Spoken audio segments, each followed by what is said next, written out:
Bien.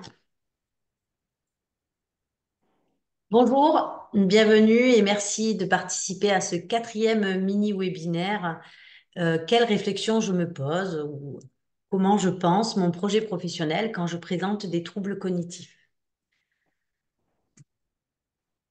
Je suis Nathalie Mélis, conseillère professionnelle de proximité spécialisée dans les troubles cognitifs au sein de l'association FIMECO qui favorise l'insertion et le maintien en emploi avec des troubles cognitifs.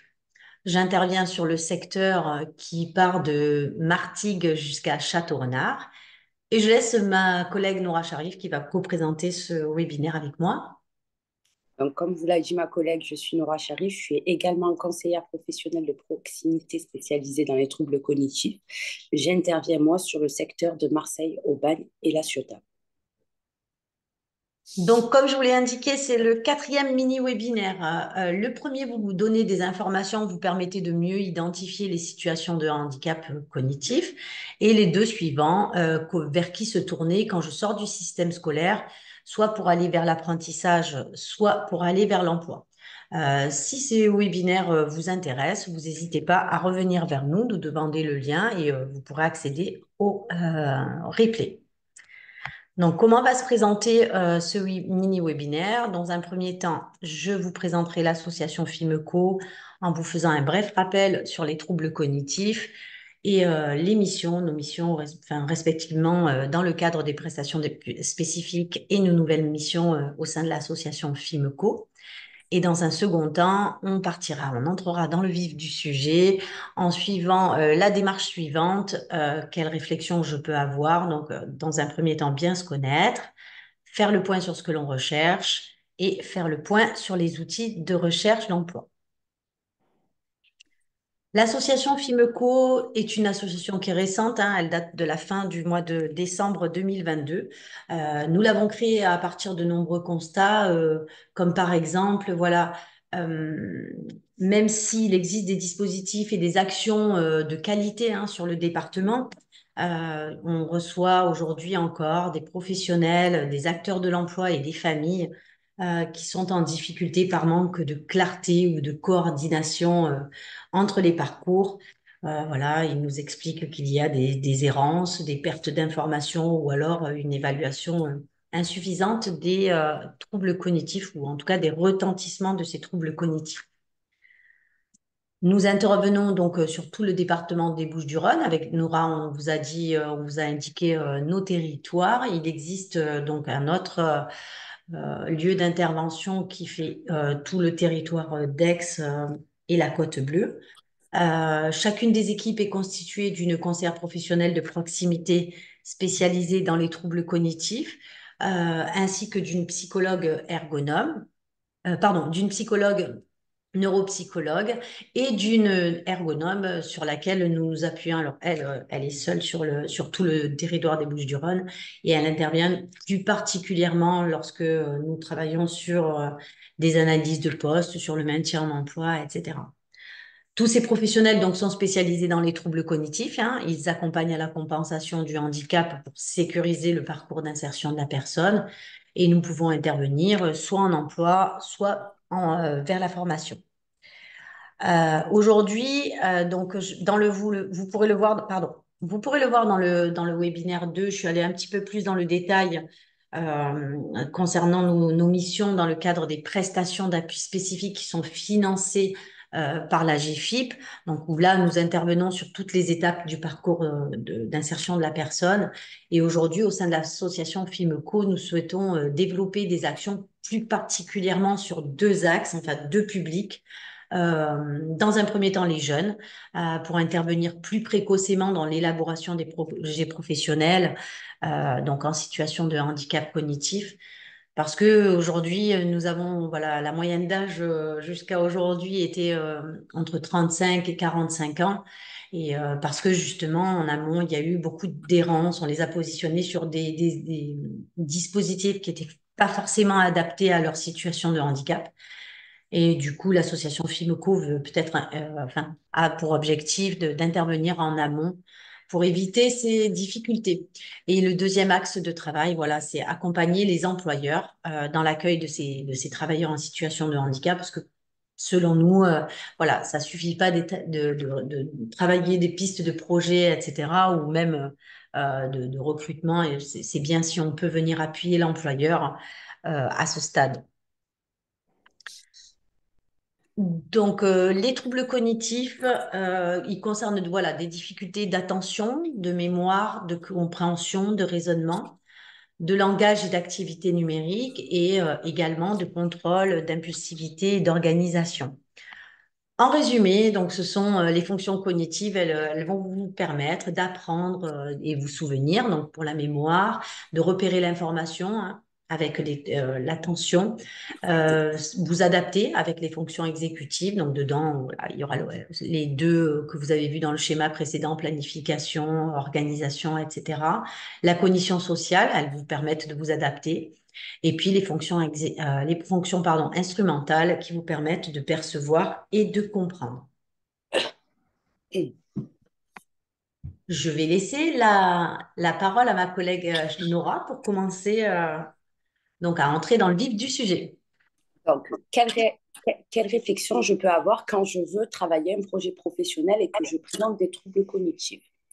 Nous, ce que l'on constate, c'est que les personnes ne se connaissent pas forcément.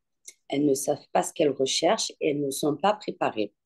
Elles ne savent pas également s'il faut mentionner le handicap sur le CV et ou la lettre de motivation. Donc, dans un premier temps, avant de se lancer, euh, il faut prendre conscience qu'il y a des étapes au préalable. Les bénéficiaires pensent qu'on peut arriver à un travail de projet professionnel très rapidement. Et nous, on leur explique qu'il y a des étapes. Et pour cela, on s'inspire de l'ADVP. Là, en l'occurrence, l'achat d'une voiture. Je leur explique qu'avant d'acheter une voiture, on va fonctionner par étapes. Dans un premier temps, l'étape de recherche d'informations, l'étape la plus importante. On va rechercher toutes les informations nécessaires. Si c'est une voiture, si on veut une voiture 3 portes, 5 portes, une boîte manuelle, une boîte automatique, une essence, un diesel, une électrique, une hybride, etc., etc. Une fois qu'on a recueilli toutes ces informations, euh, on passe à la deuxième étape. La deuxième étape, à la deuxième étape, on met de l'ordre sur toutes les informations qu'on a récoltées en amont. Ensuite, on passe à la troisième étape, le choix du véhicule. C'est là où on prend toutes les informations qu'on a ciblées auparavant pour les mettre en ordre. Et arrive la dernière étape, ce qu'on appelle le passage à l'action. Donc là, en l'occurrence, ça sera l'achat du véhicule. Donc on compare ce travail avec un travail de recherche d'emploi. Dans un second temps, nous, on veut identifier si la personne est prête à se saisir de son pouvoir d'agir. Pour cela, je vais également m'inspirer de la DVP. Je vais vous donner un exemple. C'est une dame qui est à la boulangerie qui reçoit un appel. On l'informe lors de cet appel que sa candidature a été retenue. Nous, à partir de là, on va la questionner sur comment a-t-elle répondu à l'offre, si c'est elle qui a fait un travail de recherche au préalable, si elle a répondu à une offre bien précise, bien ciblée, ou si l'offre d'emploi était une offre d'emploi auquel elle a répondu via son réseau, ou si c'était dû à du hasard. Ce travail de questionnement nous permet de vérifier si la personne s'est saisie de son pouvoir d'agir. Alors, comment bien se connaître? Nous invitons les personnes que nous accompagnons à réaliser au début du travail sur le projet professionnel un tableau de bord. On pourra y noter les informations du départ, telles que ce que j'aime faire, ce que je veux faire, ce que je n'aime pas faire, ce que je ne veux pas faire, les expériences professionnelles, extra-professionnelles, ce qui pourrait leur poser des difficultés, leurs qualités, leurs atouts, le marché du travail et les offres d'emploi sur le territoire. Alors, l'avantage de ce tableau de bord, c'est qu'il va évoluer au fur et à mesure du temps. et de l'accompagnement. On part de la vision du bénéficiaire pour arriver à un résultat qui ne correspond pas forcément à ses attentes du départ. Le but est également de vérifier si le projet professionnel est réaliste et réalisable. Donc, c'est un objet pour nous de régulation. Des fois, les bénéficiaires, ils ont juste une croyance limitante, mais grâce au travail qu'on va apporter avec ce tableau de bord, on peut arriver à déconstruire pour reconstruire. Donc, nous ajoutons à ce tableau de bord des points d'appui et de vigilance, tels que le niveau de qualification, la mobilité. Nous les questionnons sur la mobilité, s'ils ont le permis ou pas, s'ils prennent les transports en commun. Parce que selon certains profils tels que les TSA, troubles du spectre de l'autisme, ils vont se sentir en difficulté quand ils vont prendre les transports en commun dû à leur interaction sociale. Et ils peuvent être aussi également hypersensibles au bruit. On va également vérifier la disponibilité, si la personne a des enfants en bas âge, si elle a des moyens de garde ou si la personne doit se rendre à des rendez-vous médicaux très régulièrement. On va également vérifier le temps de travail, s'ils veulent travailler sur un temps plein ou un mi-temps, ou autre situation de handicap que le cognitif, parce qu'il y a des personnes qui ont en parallèle d'autres situations d'handicap, telles que l'handicap moteur, physique, psychique, etc., etc. On ajoute à cela des éléments également de la métacognition. On a un besoin d'évaluation pour que la personne puisse bien se connaître et surtout connaître son fonctionnement cognitif. Si des bilans n'ont pas été réalisés, nous, on va préconiser de réaliser ces bilans. Donc, exemple de bilans qui peuvent être fournis lors de nos accompagnements, bilan orthophoniste, bilan neuropsy, des bilans ergothérapeutes, un bilan GEVASCO, je ne sais pas si vous savez ce que c'est un bilan des besoins de compensation qui a été réalisé en milieu scolaire. Et en fait, tous ces bilans vont nous permettre de mieux déterminer après les besoins en compensation. Je vais laisser la parole à ma collègue Nathalie qui va passer sur l'étape 2.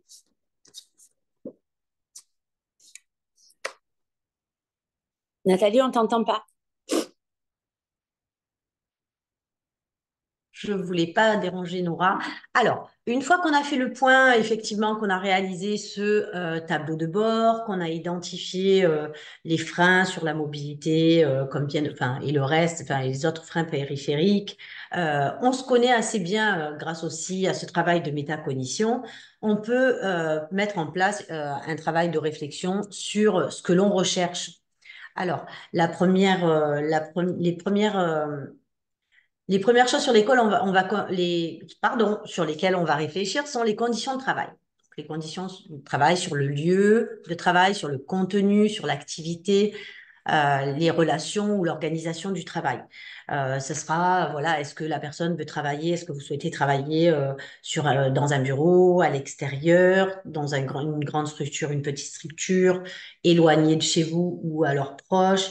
Ça sera, ou alors avoir des tâches variées ou monotones. Ça peut être aussi, est-ce que vous voulez travailler en équipe ou bien plutôt seul, ou encore, voilà, sur avoir des horaires souples, fixes, sur un travail posté. En fait, le plus important sur ces conditions de travail, là, on le travaille généralement, hein, même sur des personnes qui présentent pas des troubles cognitifs. Mais nous, on va plutôt insister pour mettre en lien en fait ces conditions de travail avec les troubles cognitifs. Par exemple, on va privilégier notamment dans un premier temps, ou par exemple, la mise en place de routines. Est-ce que ça va être possible sur le projet que je vise, mettre en place des routines parce que dans de nombreux cas de personnes en situation sur des profils cognitifs, les personnes en situation de handicap cognitif sont plus performants en fait dès qu'on a mis en place des routines. En outre, il faut être vigilant, par exemple, sur les métiers ou les secteurs d'activité où il va y avoir de la pression. Notamment s'il y a une lenteur d'exécution ou une enfin, ou une lenteur dans la vitesse de traitement de l'information. Par exemple, sur la logistique, ça va être un petit peu plus compliqué. Donc, il faudra bien se connaître et bien travailler sur les besoins en compensation. Ça, on le verra tout à l'heure. Tout à l'heure, on a parlé aussi sur le lieu de travail, par exemple les trajets domicile-lieu de travail qui engendrent une grande fatigabilité physique, hein, déjà, d'une part, mais ça engendre également on a besoin de plus mobiliser notre attention et pareil, on va engager une fatigue cognitive en plus de la fatigue physique. Donc, il faudra également tenir compte de ça.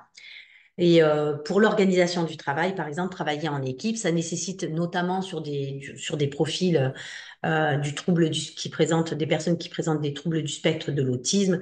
Ça va demander en fait de mobiliser beaucoup plus d'énergie qu'une personne qui n'est pas en situation de handicap cognitif, notamment pour compenser ses difficultés dans les interactions sociales.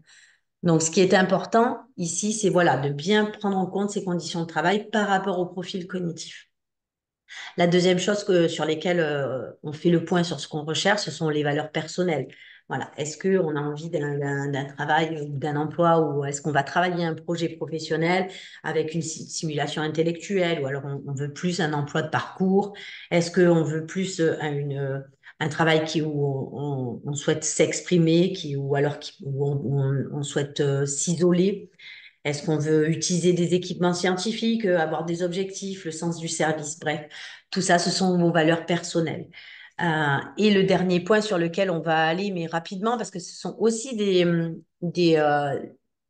éléments qu'on travaille généralement, hein, même avec les personnes qui sont pas en situation de handicap, ce sont vos centres d'intérêt. C'est bien d'engager aussi cette réflexion, cette analyse réflexive sur les valeurs et les centres d'intérêt parce que ça vous permet de savoir si vous voulez plus aider, négocier, construire ou avoir un métier physique. Dans tous les cas, en fait, il est important en fait de prioriser et d'identifier vos valeurs, vos centres d'intérêt, vos conditions de travail et voir celles sur lesquelles vous allez pouvoir faire des concessions. Bon, on va pas se le cacher, l'idéal du travail, voilà, avoir toutes les conditions de réunies. Bon, on n'est pas non plus, voilà, on n'est pas au pays des bisounours, pardonnez-moi l'expression, mais voilà, le travail idéal, ok, on peut le viser, mais c'est bien aussi de réfléchir aux concessions qu'on va pouvoir faire. Par exemple, moi, j'ai accompagné une personne qui présentait un trouble du spectre de l'autisme. Elle était prête à faire des concessions sur le trajet, mais pas sur le temps de travail. Voilà, elle était prête à aller à faire jusqu'à 20, 30 kilomètres, mais par contre, le temps de travail, voilà, elle voulait pas travailler plus de 3 jours par semaine. Ce sont des éléments qui sont très importants, en fait, surtout dans le travail avec des personnes qui présentent des troubles cognitifs. Donc, une fois qu'on a réfléchi sur les conditions de travail, les valeurs professionnelles, les centres d'intérêt et surtout qu'on a priorisé, qu'on a identifié les concessions qu'on va pouvoir, ce qu'on va pouvoir concéder ou ce qu'on va pouvoir réguler et mettre en place, on réfléchit en fait à ce dont bon, est-ce que le projet que je vise, il est réaliste et réalisable en fonction des besoins de compensation?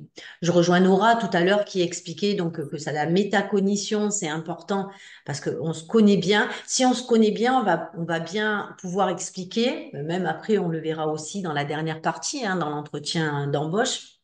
On va pouvoir expliquer ses besoins en compensation. Donc là, pour être efficace, hein, exprimer tout votre potentiel. Si vous avez des difficultés attentionnelles, est-ce que voilà, on va être sur un projet où on va donner une consigne à la fois, alterner les tâches. Si on est en difficulté au niveau de la mémorisation, est-ce que les supports écrits, est-ce qu'on va pouvoir mettre des supports écrits, des checklists, schématiser des supports? Je prends l'exemple, par exemple, des espaces verts. Hein. Voilà, sur les supports écrits, est-ce que ça va être possible de pouvoir mettre, je sais pas, dans les ateliers, etc. Donc tout ça, c'est quelque chose qu'il va falloir penser en amont. Pareil sur les difficultés sur les apprentissages. Est-ce qu'on va pouvoir prendre en considération, enfin, est-ce qu'il y aura des outils externes, des logiciels, etc. Donc, anticiper parce que évidemment, il va falloir des demandes, faire des demandes auprès de la GFIP, des demandes de financement qui vont prendre du temps. Et ça, ce sont aussi des étapes à faire en amont, bien en amont de la réalisation du projet professionnel.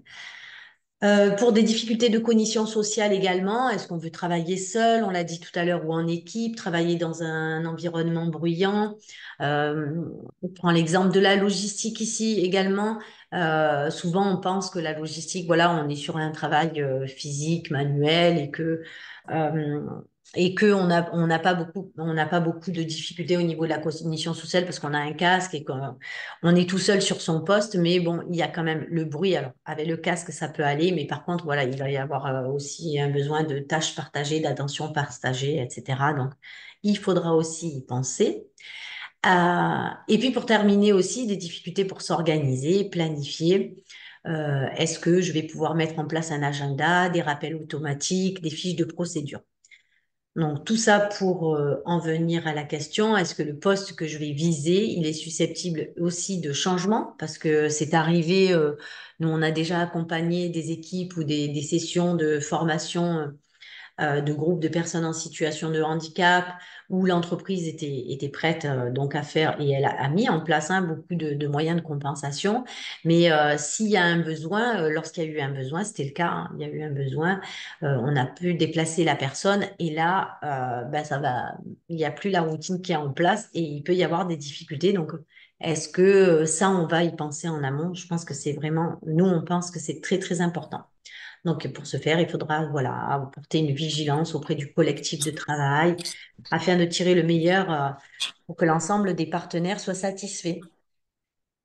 Euh, Juste, on a choisi deux petits exemples de confrontation entre le projet professionnel et le profil cognitif de la personne.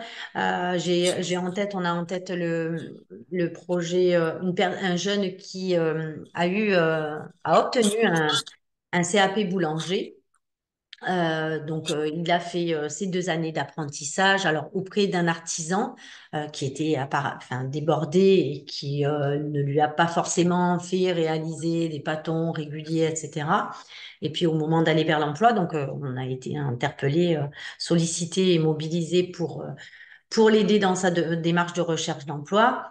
Et lorsqu'il a fait des essais, en fait, on s'est rendu compte qu'au départ, le projet professionnel n'avait pas été, l'évaluation en fait des retentissements des troubles cognitifs n'avait pas été suffisante parce que ce jeune présentait en fait des troubles praxiques. Et en fait, il n'arrivait pas à réaliser des pâtons toujours de la même forme, droit, etc. Enfin, en tout cas, sur une boulangerie artisanale. D'où l'intérêt de travailler les conditions de travail. Ce jeune homme peut très bien travailler dans une boulangerie, en boulangerie industrielle et il fera de la boulangerie, mais il n'aura pas le geste praxi, enfin la praxi qui viendra interférer et le gêner. Et puis un deuxième petit exemple, Valentine, qui a fait 2 années en école d'IFSI d'aide-soignante. Alors la première année, ça s'est plutôt bien passé parce qu'elle était plutôt en observation. La deuxième année, en plus, elle était volontaire, investie.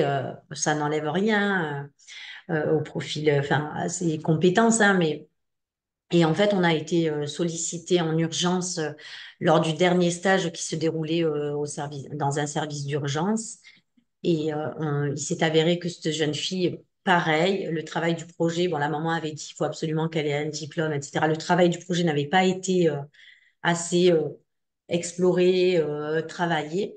Et il s'est avéré que cette jeune fille présentait un trouble du spectre de l'autisme, donc elle était en difficulté pour identifier les intentions des autres, euh, les, et donc avec des grosses difficultés dans les interactions sociales.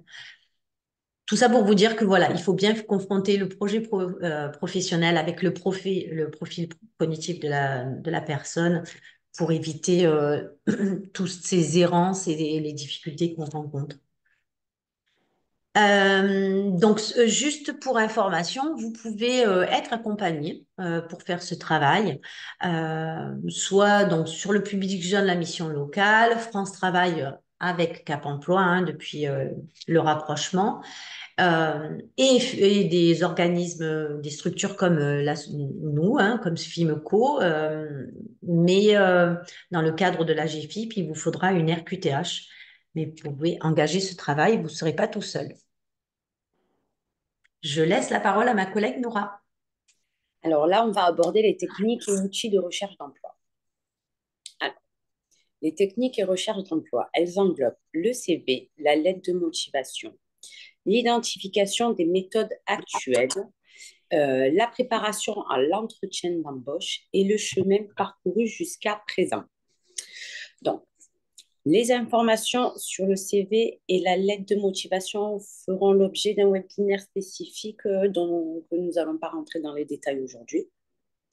On abordera lors de ce webinaire euh, la pertinence que la RQTH apparaisse ou non sur le CV comme sur la lettre de motivation et vérifier que je sais parler de mes compétences et qu'elles répondent aux besoins de l'offre visée et que je sais lire une offre d'emploi parce que certaines personnes ne savent pas lire une offre d'emploi. Alors, une fois le travail sur le CV, la lettre de motivation réalisée, il s'agit de vérifier quelles sont les méthodes actuelles. Pour ce faire, nous les questionnons sur avez-vous une méthode pour rechercher un travail et laquelle? Est-ce qu'ils profitent de leur temps libre pour se faire du réseau? Est-ce qu'ils sont à l'aise pour répondre à des offres par téléphone? Parce que depuis le Covid, les entreprises ont opté pour des entretiens par téléphone. Comment se sont passés leurs précédents entretiens d'embauche? Est-ce qu'ils font des candidatures spontanées ou pas? Si après un refus de candidature, est-ce qu'ils contactent par la suite le recruteur pour savoir pourquoi leur candidature a été refusée? Si leur budget leur permet de faire des recherches d'emploi, parce qu'on reçoit également des personnes qui bénéficient des minima sociaux et c'est compliqué pour eux de mener à bien leur recherche d'emploi. Est-ce que la personne baisse facilement les bras, si elle se décourage facilement après un échec? Ça aussi, on le vérifie. Et on vérifie également s'ils connaissent le marché ouvert, le marché caché et s'ils ont du réseau. Une fois les méthodes recensées, il faut travailler sur une méthodologie adaptée aux troubles cognitifs. Donc, nous préconisons la mise en place d'un tableau de suivi des candidatures, comme vous pouvez le voir, où on pourra y noter la liste des entreprises à contacter, l'adresse postale, le téléphone, le contact, la date pour relancer, si c'était un rendez-vous physique, visio ou par téléphone, s'il a été préparé, et vérifier si le CV correspond bien à l'offre d'emploi. Nous faisons tout cela parce que il y a des personnes qui présentent des troubles attentionnels et ça leur permet de ne pas s'éparpiller. Pour les personnes qui présentent des troubles du spectre de l'autisme, ce sont des personnes qui ont des difficultés de cognition sociale, comme on le disait tout à l'heure, comme le disait tout à l'heure ma collègue Nathalie. Et il ne faut pas privilégier le téléphone ou un argumentaire précis et détaillé, par exemple.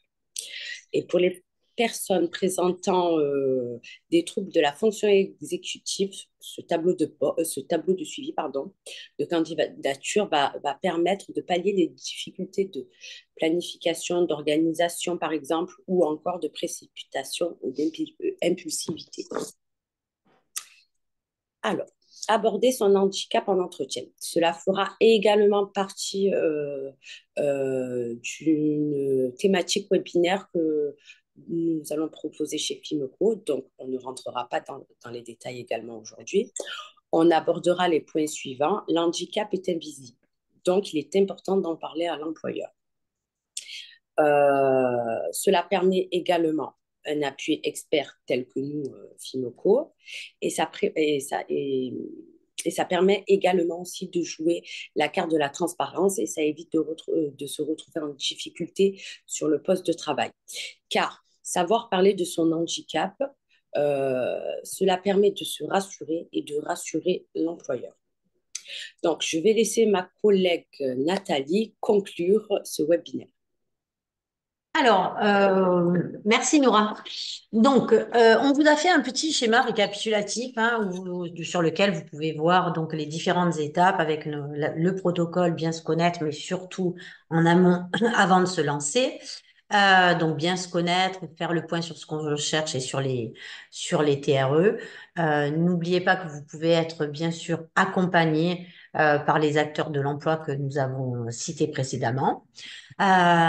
Nous, Nora vous a indiqué que nous allons avoir des webinaires qui vont suivre et sur lequel, voilà, notamment aborder sa situation de handicap, vous pourrez les consulter, enfin, en tout cas, adhérer ou répondre au lien qui vous sera envoyé. Donc, le 19 mars, ce sont les troubles cognitifs et un parcours de reconversion. Et le 16 avril, comment parler de ma situation de handicap dans le cadre d'une recherche de stage ou d'un emploi. Donc, vous pouvez, sur simple demande, soit scanner le QR code, soit aller sur le site www.fimeco13.fr pour soit demander les replays des anciens webinaires, soit pour demander enfin, de participer au prochain. Voilà, je vous remercie. Nous vous remercions pour votre attention et puis on vous dit à très bientôt sur un prochain webinaire. Au Merci. revoir, merci. Merci beaucoup, Nora Nathalie. Merci, au revoir. Merci. Au revoir, merci. Merci.